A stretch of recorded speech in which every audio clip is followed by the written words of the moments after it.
Allah, Subhanallah, Alhamdulillah, La ilaha illallah, Muhammadur Rasulullah। অভিভাবক, বন্ধু, মেয়ে হোক আর পুরুষ হোক, এটা যে কত গুরুত্বপূর্ণ এবং দামি জিনিস। আজ অধিকাংশ মানুষ খারাপ হয় বন্ধুর কারণে, অভিভাবকের কারণে। আল্লাহ রাব্বুল আলামিন এদিন অভিভাবক বন্ধু এই দিয়ে আয়াত নাযিল করলেন, ইন্নামা ওয়ালিয়ুকুমুল্লাহু ওয়া রাসূলুহু, একমাত্র তোমাদের বন্ধু হবে আমার আল্লাহ এবং তার রাসূল, ওয়াল্লাযীনা আমানু, এবং দুনিয়া যারা ঈমানদার তারা। এই পৃথিবীতে এই তিনটা বন্ধু ছাড়া, অভিভাবক ছাড়া আপনি কাউকে বন্ধু অভিভাবক হিসাবে মেনে নিতে পারেন না। এ ঘোষণা কার? এক নাম্বার অভিভাবককে, দুই নাম্বার বন্ধুকে রাসূলুল্লাহ, তিন নাম্বারে নারী হোক পুরুষ হোক এদের বন্ধু হবে ঈমানদার। এবং ঈমানদার কারা? আল্লাহ এর পরবর্তীতে তিনটা গুণ দিয়েছেন। এই তিনটা গুণে গুণান্বিত মানুষগুলো দুনিয়ায় ঈমানদার যারা, এরা আমাদের বন্ধু হবে। আল্লাযীনা ইউকিমুনাস সালাতা ওয়া ইউতুনাজ যাকাতা ওয়া হুম রাকিউন। এক নম্বরে যে ঈমানদারেরা দুনিয়াতে নামাজ কায়েম করে, নামাজ পড়ে না, নামাজ কায়েম করে। মুন্সিগঞ্জবাসী, বাংলাদেশে কি নামাজ কায়েম আছে না পড়া আছে? পড়া। এই আয়াতের ভেতরে পড়ার কথা আছে না? নামাজ কায়েম করবে যারা, নামাজ কায়েম করতে হলে রাষ্ট্রীয় ক্ষমতা লাগে। এই কথা বলে না কেন? সূরা হজের 41 নম্বর আয়াতে আল্লাহ জানিয়েছেন, আল্লাযীনা ইম্মাক্কান্নাহুম ফিল আরদি আকামুস সালাহ, আমি যদি ঈমানদারকে রাষ্ট্রীয় ক্ষমতা দান করি, তার প্রথম কাজই হবে যে নামাজ কায়েম করে দেবে। তার মানে এই কায়েম করার কাজটা মানুষের না, এটা রাষ্ট্রের। আমরা নামাজ পড়তে পারি, এই জন্য ফাসাল্লি লিরাব্বিকা, আপনার রবের নামে নামাজ পড়েন। আপনি যদি নামাজ পড়তে পারেন রবের নামে, ওয়ানহার, আর জীবনে ত্যাগ করতে পারেন, কোরবানি দিতে পারেন, আপনার সময়ের কোরবানি, সম্পদের কোরবানি, জীবনের কোরবানি, আপনার যত কিছু আল্লাহ দিয়েছেন এগুলোর কোরবানি যদি ঠিকঠাক মতো আদায় হয়, তাহলে আপনি কাউসার পাবেন কিয়ামতে। কি পাবেন? কিন্তু নামাজ কায়েমের কথা আল্লাহ একদমতে দিলেন।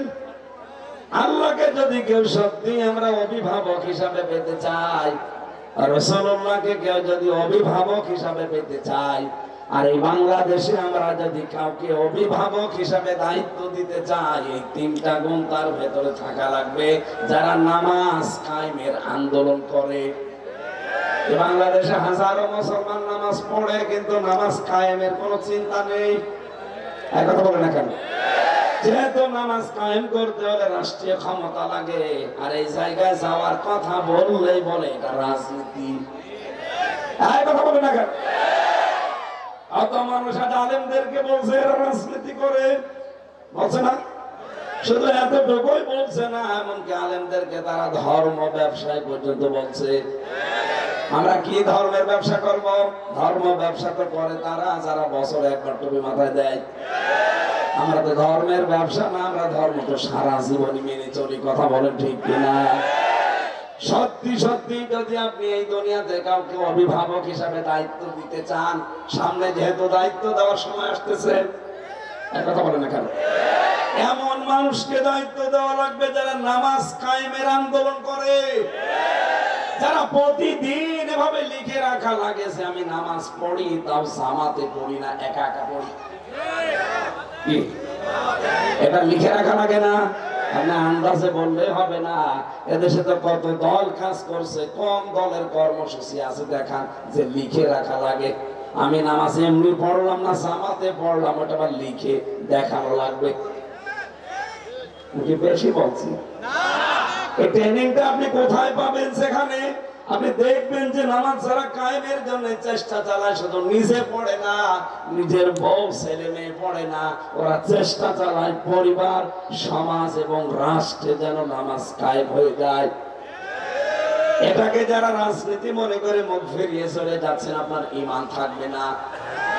2 নম্বরে যারা যাকাত ভিত্তিক অর্থনীতি কায়েম করতে চায়। যাকাত কি? অনেকে আমরা মনে করি বছরে একবার সোনা আর রূপার যাকাত দিয়ে দিলাম, হয়ে গেল না। কে বলেছে? লিকুল্লি শাইইন যাকাতুন ওয়া যাকাতুন জাসাদুস সাওম। পৃথিবীর প্রতিটি জিনিসের যাকাত আছে, আর শরীরের যাকাত রোজা। এই হাদিসের ব্যাখ্যায় পড়েছি, দুনিয়ায় এমন কোন জিনিস নেই যার যাকাত নেই। এটা আমি কথা বলছি, কথারও যাকাত আছে। আমি যে এলেম অর্জন করেছি, এলেমেরও যাকাত আছে। আমি দুনিয়াতে যা করছি, আমার ক্ষমতারও যাকাত আছে। ওসি সাহেবের ক্ষমতার যাকাত কি জানেন?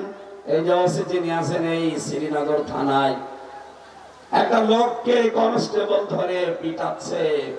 ওসি সাহেব যদি বলে, ওই বেটা কি করিস, ওসির যে পাওয়ার, যে সম্মান, যে চেয়ার, এটা দেখেই দেখা যাচ্ছে কনস্টেবল লোকটাকে ছেড়ে দিতে বাধ্য হবে। এটা তার যাকাত, এটা ক্ষমতার যাকাত। আমার কথার অর্থ বোঝেন আপনি? এখানে পৃথিবীর প্রতিটি জিনিসের যাকাত আমরা যেন আদায় করতে পারি।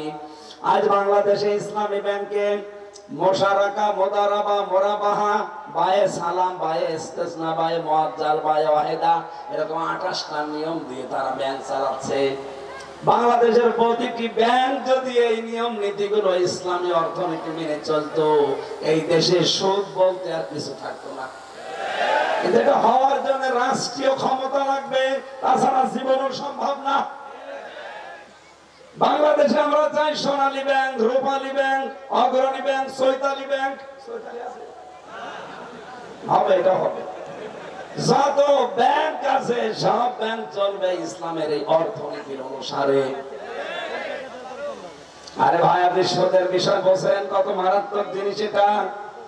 কেউ যদি 1 টাকা পরিমাণে সুদ খায়, সে যেন মায়ের সাথে 33 বার জিনা করে। এই মুন্সিগঞ্জ এলাকা আছে কিনা আমি জানি না, কত মানুষ দেখবেন টাকা ছেড়ে রাখে, 1000 টাকা ছেড়ে রাখে, মাসে মাসে 200 টাকা করে বেশি পায়। এটার নাম কি? আরো জোরে। এটা কিন্তু মায়ের সাথে জিনা করার গুনাহ হচ্ছে। শ্রীনগরবাসী বিবেক দিয়ে বলেন, আপনি মায়ের সাথে জিনা করে এসে নামাজে দাঁড়ালে হবে? বলেন। এই মুহূর্তে আসল টাকা বাদ দিয়ে সুদের এই লাভের টাকা ছেড়ে দেওয়া লাগবে। কারা কারা ছেড়ে দেবেন? হাত দেবেন তো।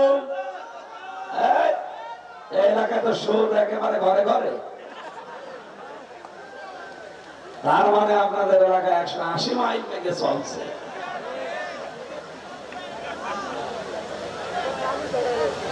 এটা সারা মাথা থেকে সারা নেওয়ার লাগবে না। আমার ভাইরা, তাহলে বাস্তবতা যেটা বোঝাচ্ছিলাম, এই পৃথিবীর ময়দানে এই মুহূর্তে সিদ্ধান্ত নিয়ে যান, মরে যাব না খেয়ে, তার সুদের সাথে টাকা লাগাবো না। আপনি মরে যান ভাই, মরে গেলে আপনি তার জান্নাত পাবেন। আর সুদের সাথে টাকা লাগিয়ে মায়ের সাথে জিনা করে যদি যান, কিয়ামত পর্যন্ত কবরে তো শাস্তি হতেই থাকবে। কিয়ামতের পরে সুদখোরকে জীবন আল্লাহ জান্নাত দেবে না। অনেকে সুদের টাকা একেবারে পাহাড় পরিমাণ তৈরি করে রেখে যাচ্ছেন। আরে ভাই, যে গুনাহ কামাই করে গেলেন, আপনার এই টাকা পয়সা হয়তো আপনার বউ, আপনার ছেলে মেয়ে পায়ের ওপর পা তুলে দিয়ে খেতে রাজি আছে। এই অবৈধ ইনকাম তারা খেতে রাজি আছে, কিন্তু পাপের বোঝা নিতে রাজি নেই।